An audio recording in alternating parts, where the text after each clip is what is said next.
Back when I was a child, preteen, and even in my teenage years, there was a magazine that was very popular amongst young people.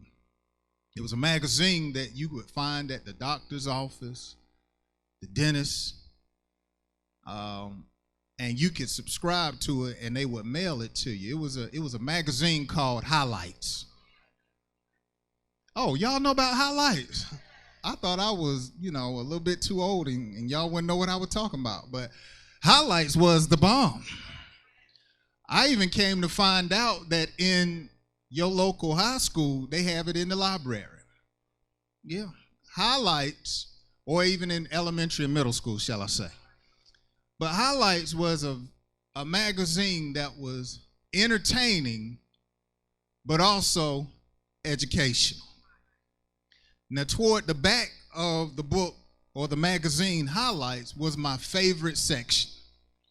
I would go to it every time I went to the dentist's office or every time I saw the Highlights magazine. And it was a particular section that was either a page or a half a page or a small section to where they would have pictures like this, to where you would have to find the difference between the two pictures.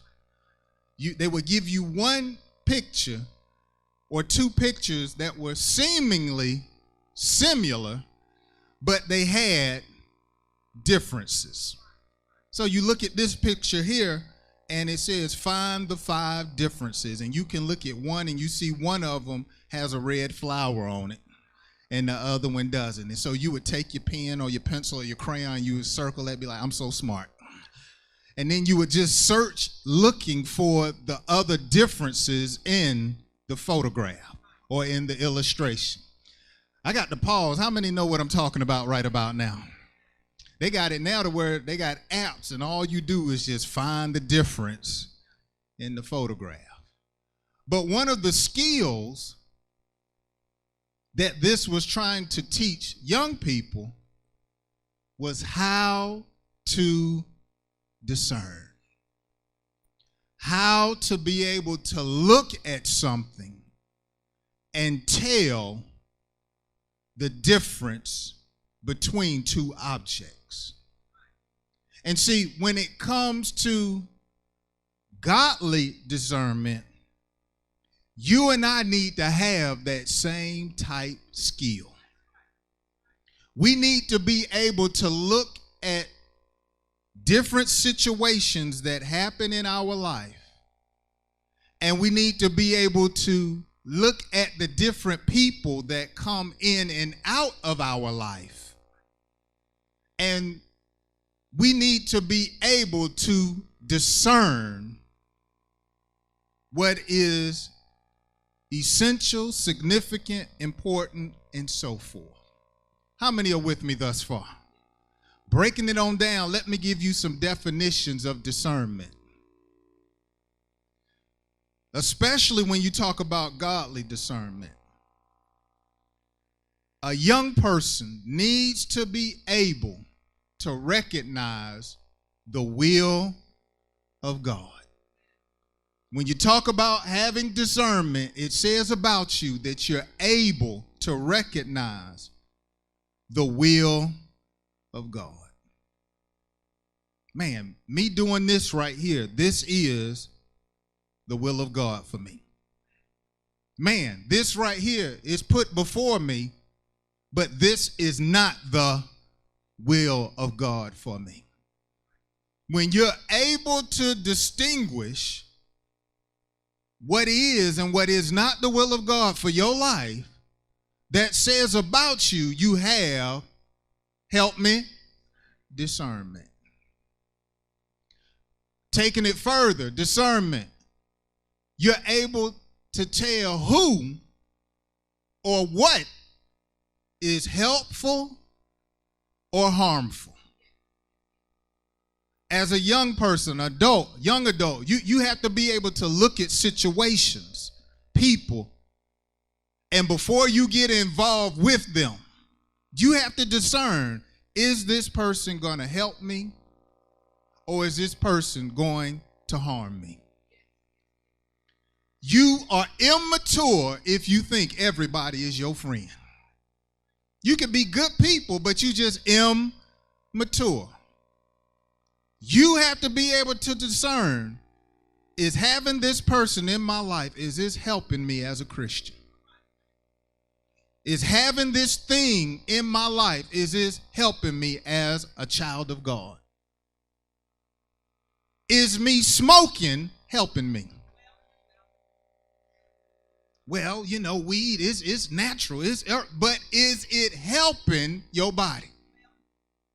You know, one of the side effects of smoking marijuana, and you look it up, especially in men, is impotence.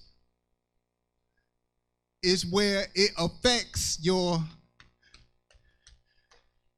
ability to reproduce as a male.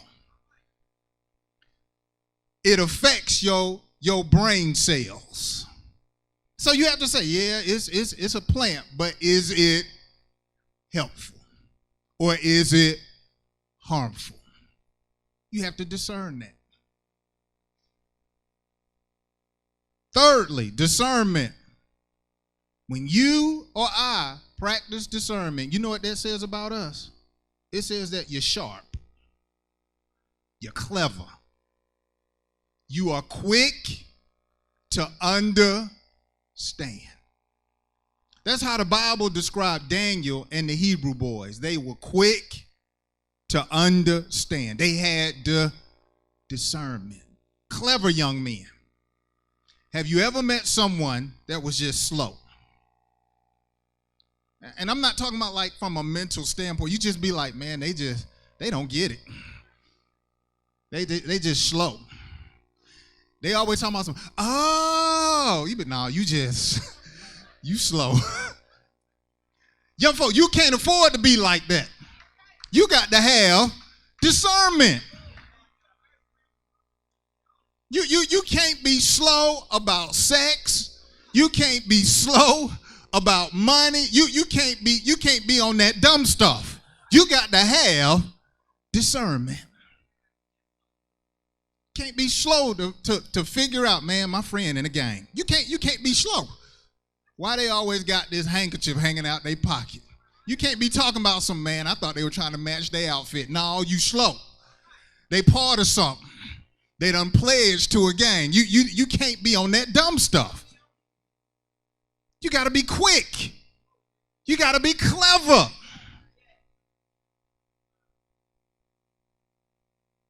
And finally, when a young person or even an adult is practicing discernment, it says that you are not someone that can be easily tricked. You ain't nobody's sucker. You are not going to let anyone play you. Not going to be played. Not going to be taken advantage of. You got to have discernment. In your preteens, your teenage years, in your 20s and beyond, you do not need to let anybody play you. There are people that will take advantage of you if you don't have discernment. It will take advantage of your body, the things that God has blessed you with. They will say you their friend as long as you would do for them what God has given you the ability to do for yourself and others. God be done blessed you real good, but there are people that will take advantage of you. And you got to have discernment.